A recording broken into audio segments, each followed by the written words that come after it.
7 ଜଣ ଆସିଥିଲେ 20 ଲକ୍ଷ ପାଖାପାଖି ନେଇଯାଇଛନ୍ତି ସବୁ ଜାଗା ଲୁଟ୍ ମୋତେ ନେଇକି ବାଡ଼େଇଲେ ଆଉ ମୋତେ ସାର୍ଙ୍କୁ ନେଇକି 2 ଜଣ ଯାକ ଭିତରକୁ ଭଲ୍ଟ ପାଖକୁ ନେଇକି ମୋତେ ବାଡ଼େଇଲେ ଚାବି ନେଇକି ଆମଠୁ ଛଡ଼େଇକି ବାଡ଼େଇଲେ ସାର୍ଙ୍କୁ ବାଡ଼େଇଛନ୍ତି ମୋତେ 5ଟା 20 ପାଖାପାଖି ହେବ ଆଉ ବନ୍ଧୁକୁ କହିଲେ ହାତ ଟେକ ସମସ୍ତେ ଆଉ ହାତ ଟେକିଲୁ ହାତ ଟେକିବା ପରେ ଗୋଟେ ଜାଗାକୁ ନେଇଗଲେ ବନ୍ଧୁକ ଦେଖେଇକି ସମସ୍ତଙ୍କୁ ସେଠୁ ମୋତେ ସାର୍ଙ୍କୁ ଭିଡ଼ିକି ନେଇକି ଗଲେ ଚାଲ ତୁମେ ଭଲ୍ଟ ଖୋଲିବ ଆମେ ସବୁ ଜାଗା 7 ଜଣ ଥିଲୁ। ବ୍ୟାଙ୍କରେ ଆମେ 5ଟା 10 15 20 ଖଣ୍ଡେ ହେବ ଆମେ ସବୁ ବ୍ରାଞ୍ଚରେ କାମ କରୁଥିଲୁ। ସେ ସଡନ୍ 5-7 ଜଣ ପଶି ଆସିଲେ। ମୁହଁରେ ମାସ୍କ ଥିଲା ଆଉ ସବୁ ହେଲମେଟ୍ ପିନ୍ଧିଥିଲେ ଆଉ ସମସ୍ତଙ୍କ ମୁହଁରେ ମାଉଚର ଥିଲା।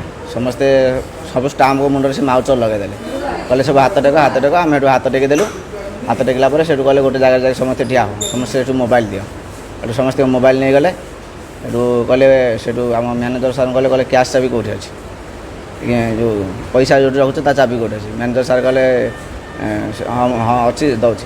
ସେତିକିରେ ତାଙ୍କୁ ମ୍ୟାନେଜରଙ୍କୁ ବାଡ଼େଇଲେ ଚାବି ବେଗି ଦିଏ ଏଠୁ ଭାଷା ଲଗେଇକି ବାଡ଼େଇଲା ପରେ ଏଠୁ ମ୍ୟାନେଜର ଯାଇକି ସେ ଚାବି ଦେଲା ପରେ ସେଠୁ ସବୁ ଯାହା କ୍ୟାସ୍ ଥିଲା ସବୁ ନେଇଗଲେ। ଆଉ ମୋର ଏଇଟା ବାଡ଼େଇକି ମୁଣ୍ଡ ଫଟେଇ ଦେଇଛନ୍ତି। ଆମର ସେ ଜଣେ ଷ୍ଟାଫ୍ ତାଙ୍କୁ ବି ବାଡ଼େଇକି ମୁଣ୍ଡ ଫଟେଇ ଦେଇଛନ୍ତି।